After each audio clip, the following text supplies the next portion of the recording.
और प्रदेश की तमाम खबरों के साथ हम आपके समक्ष आ चुके हैं। कई लेटेस्ट अपडेट्स आज इस बुलेटिन में हम आपके साथ साझा करने वाले हैं। देखिए, विशेष तौर से क्योंकि पेंडिंग रिजल्ट पर मुख्यमंत्री सुक्खू की ओर से रिप्लाई दे दिया गया है, तो इससे संबंधित जानकारी हम आपको देने वाले हैं। बिल्कुल उन्हीं शब्दों के साथ हम आपको अपडेट देंगे जो कि रिप्लाई सामने आया है, एज इट इज वही वर्ड्स पढ़ के बताएंगे। तो बुलेटिन के अंत तक आप हमारे साथ जुड़े रहिएगा। बात इस दौरान हम एरियर को लेकर भी करने वाले हैं, क्योंकि मुख्यमंत्री ने आज ये भी बड़ा खुलासा कर दिया है कि एरियर कब तक कर्मचारियों को और पेंशनर्स को दिया जाएगा। तो स्थिति एक तरह से लगभग इस पर भी स्पष्ट हो चुकी है। ये भी अपडेट बिल्कुल हम आपके लिए लेकर आए हैं। स्टार्टअप योजना भी एक तरह से बदल दी गई है।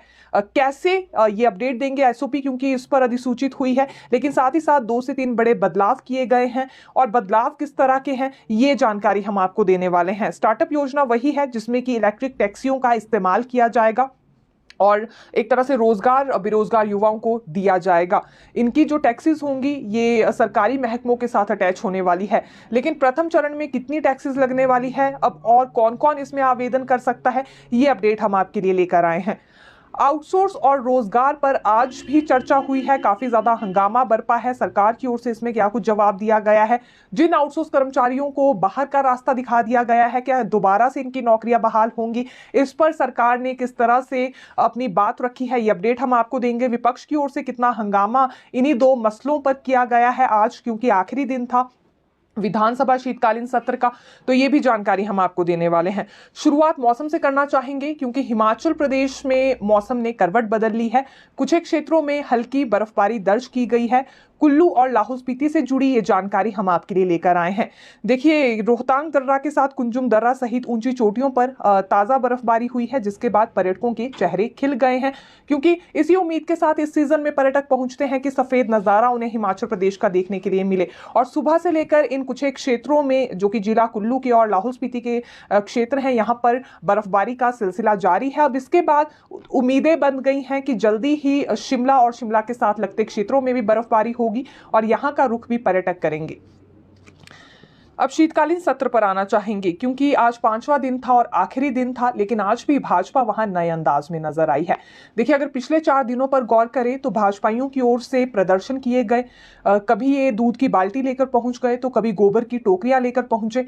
आज आखिरी दिन था, सेब की पेटियों के साथ ये नजर आए हैं। प्रदर्शन इनकी ओर से किया गया और सेब की पेटियां हाथ में लेते हुए इन्होंने ये सवाल किया कि आखिरकार कब वो दिन आएगा जब बागवान खुद अपनी फसलों के दाम तय कर सकेंगे। ये सरकार की ही गारंटी थी, लेकिन गारंटी अभी तक पूरी नहीं हो पाई है। 1 साल से ज्यादा का समय बीत गया है। बागवान जब यहां राजस्व एवं बागवानी मंत्री जगत सिंह नेगी से मिलने गए तो जगत सिंह नेगी ने तो यह स्पष्ट कर दिया कि पूरे देश भर में ऐसी कहीं व्यवस्था नहीं है, तो यहां भी नहीं होगी। तो जब गारंटी दी थी उसे पूरा करना चाहिए, ना कि अपनी बात से मुकरना चाहिए। ये आज विपक्ष की ओर से कहा गया। सरकार के खिलाफ इन्होंने नारे भी लगाए हैं। और देखिए, ये ठीक 11 बजे, क्योंकि सेशन शुरू होना था, उससे पहले इनकी ओर से पूरा हंगामा किया गया और फिर सदन के भीतर भी ये जो भाजपा विधायक थे कंधे पर पन्ने लटका कर पहुंचे। तो रोज हमें इसी तरह का अंदाज भाजपा का देखने के लिए मिला है, क्योंकि आंदोलन और प्रदर्शनों के लिए ही भाजपा विशेष रूप से जानी जाती है। कब किस समय कौन सा मुद्दा उठाना है, ये भाजपा से बेहतर कोई नहीं जानता है। और ऐसा ही रूप हमें शीतकालीन सेशन के दौरान भाजपा विधायकों का देखने के लिए मिला है। अब आउटसोर्स और बेरोजगारी पर आना चाहेंगे, क्योंकि भोजन अवकाश के बाद यहां भी विपक्ष की ओर से फिर हंगामा किया गया और इसी मसले पर हुआ। पिछले कल भाजपा विधायकों की ओर से नियम 67 के तहत चर्चा मांगी जा रही थी इन्हीं मसलों को लेकर, लेकिन विधानसभा अध्यक्ष कुलदीप सिंह पठानिया ने मंजूरी नहीं दी उन्हें और ये कहा नियम 130 के अंतर्गत ही ये प्रस्ताव लेकर आए। तो आज नियम 130 के अंतर्गत इन्होंने चर्चा मांगी। लेकिन इस बीच देखिए, पूरा वाक्य किस तरह का रहा, क्योंकि इससे पहले ही सरकार की ओर से भी एक प्रस्ताव लाया गया था, जो कि भर्तियों में हुए भ्रष्टाचार को लेकर, जिसमें उन्होंने चर्चा मांगी थी। तो यहां विपक्ष काफी ज्यादा आक्रोश में आ गया और विपक्षी नेताओं ने यह कहा कि पहले इनके मुद्दे पर चर्चा होनी चाहिए, क्योंकि पिछले कल से लेकर ये मांग रख रहे हैं। इस पर नोकझोंक होती रही, कई मिनट्स तक ये नोकझोंक चलती रही। फिर कहीं जाकर ये डिसाइड हुआ कि क्यों ना इन दोनों मसलों को एक तरह से क्लब कर दिया जाए। क्योंकि देखिए सरकार की ओर से जो प्रस्ताव लाया गया था वो भी भर्तियों को लेकर ही था। पूर्व जयराम सरकार में भर्तियों को लेकर जो भ्रष्टाचार हुआ है उस पर चर्चा होने वाली थी। दूसरी ओर आउटसोर्स और बेरोजगारी पर विपक्ष ने चर्चा मांगी थी। तो मसले भी सेम ही थे, एक ही मंशा थी। इसलिए ये मंत्री हर्षवर्धन चौहान की ओर से कहा गया कि जब मुद्दे एक जैसे हैं, मंशा एक है, तो क्यों ना क्लब कर इन मुद्दों को यहाँ चर्चा कर दी जाए। फिर भाजपा विधायक रणधीर शर्मा की ओर से भी इसमें हामी भरी गई और यहाँ एक तरह से ये चर्चा फिर इन मुद्दों को क्लब करके हुई लगातार, क्योंकि यही आरोप विपक्ष की ओर से लगाए गए हैं कि 10,000 के करीब आउटसोर्स कर्मचारी थे जिन्हें बाहर का रास्ता दिखाया गया है। कम से कम वो कोविड-19 स्टाफ जिन्होंने दिन रात कोरोना महामारी के दौरान अपनी सेवाएं दी, उन्हें तो बाहर का रास्ता ना दिखाएं, उनकी नौकरी बहाली होना जरूरी है, क्योंकि अपनी जान की परवाह किए बिना उन्होंने सेवाएं दी है। और अब यहां वर्तमान सरकार उन्हें एक्सटेंशन देने पर कोई भी सोच विचार नहीं कर रही है। साथ ही साथ जल शक्ति विभाग में जो आउटसोर्स कर्मचारी बाहर हुए थे, कई महीने उन्हें हो चुके हैं अपनी नौकरी को त्यागे हुए, उनकी भी नौकरी बहाली होनी चाहिए। यह भी नेता प्रतिपक्ष जयराम ठाकुर की ओर से बात कही गई है।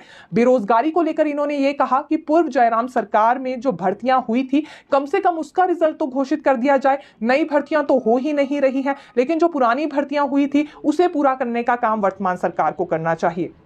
लेकिन वही बात फिर से आ गई। मुख्यमंत्री और अन्य मंत्रियों ने यही आरोप लगाया कि भर्तियों को लेकर जो भी धांधली हुई है पूर्व जयराम सरकार में हुई, उस वक्त सभी घोटाले हुए और अब उन घोटालों की जांच वर्तमान सरकार करवा रही है। उस वक्त अगर निगरानी रखी होती पूर्व जयराम सरकार ने कि आखिरकार क्या कुछ आयोग में चल रहा है, तो यहां तक नौबत नहीं आती, जांच में इतना समय नहीं लगता और युवाओं को भी इंतजार नहीं करना पड़ता।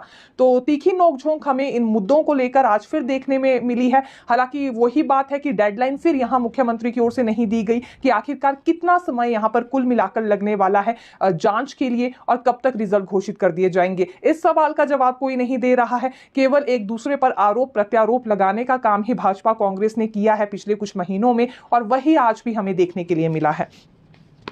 गाड़ी की झंडियों पर भी आज बवाल हुआ है और इस पर सभी विधायक एकजुट होते हुए भी नजर आए।